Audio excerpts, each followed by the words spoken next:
बाबा खूप बोर होतंय, काहीतरी नवीन फ्रेश ऑर्डर करा ना. माझ्याकडे एक सरप्राईज आहे. स्वाद गोकुळचा आस्वाद परंपरेचा गोडवा नात्याचा गारवा आनंदाचा गोकुळ आईस्क्रीम सोबती प्रत्येक क्षणाचा गोकुळ आईस्क्रीम. विधिमंडळातील पहिल्या 3 क्रमांकाचे वक्ते आहेत, त्यात आमदार निलेश राणेंचा नंबर लागतो. आमदार निलेश राणेंच्या भाषणाची विधिमंडळात चर्चा आहे. भाऊ म्हणून याचा अभिमान वाटतो, असे कौतुकोद्गार पालकमंत्री नितेश राणेंनी काढले. निलेश राणे साहेबांच्या वाढदिवसाच्या निमित्ताने आज शुभेच्छा देण्यासाठी आपण सगळेजण इथे जमलेलो आहोत. सन्माननीय निलेश राणे साहेबांना आजच्या दिवशी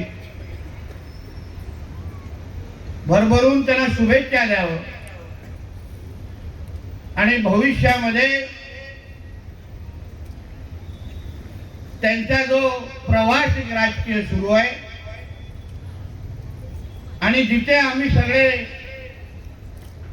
त्यांना बघण्याची इच्छा आम्ही ठेवतो, त्यांचा पूर्ण कारभार बघितल्यानंतर मला विश्वास आहे एक दिवस आमच्या मनात जिथे आम्हाला निलेशजींना पाहायचं आहे ते नक्कीच निश्चित तिथे पोचणार.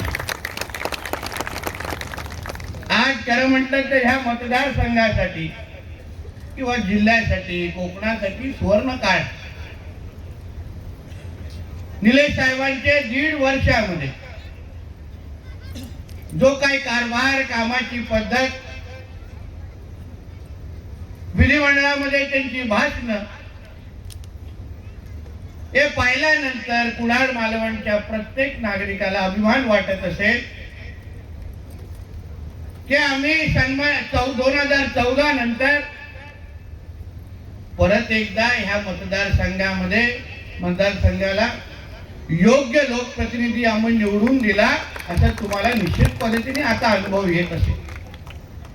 आम्ही डोळ्याने पाहतो निलेशजींचा भाऊ म्हणून, एक कार्यकर्ता म्हणून, लोकप्रतिनिधी म्हणून मला खरंच मनापासून अभिमान वाटतो की ते ज्या पद्धतीने प्रत्येक प्रश्न विधिमंडळामध्ये, ज्या पद्धतीने शिवसेना पक्षामध्ये वावरताय, कारभार सांभाळताय, मतदारसंघाच्या प्रत्येक विषयाला न्याय देताय. विधिमंडळामध्ये आजच्या तारखेला त्यांची होणारी भाषणं हे मला विश्वास आहे की विधिमंडळामध्ये जे पहिले 3 क्रमांकामध्ये वक्ते आहेत त्याच्यामध्ये तुमच्या कुडाळ मालवणचे आमदार आहेत. आणि ही फक्त माझ्या तोंडाने ऐकलेलं कौतुक नाही, पण विधिमंडळामध्ये असलेली चर्चा आणि म्हणून असंख्य गोष्टी सांगण्यासारख्या आहेत. निलेशजीने काम करतात कसे, निलेशजी कसे आहेत आपल्या सगळ्या जणांना माहिती आहे. आणि आज ज्या पद्धतीने आम्ही सगळेजण, सन्मान्य राणे साहेब आहेत, खासदार आहेत, निलेशजी आहेत, मी आहे, आम्ही सगळेजण सत्तेमध्ये सहभागी आहोत.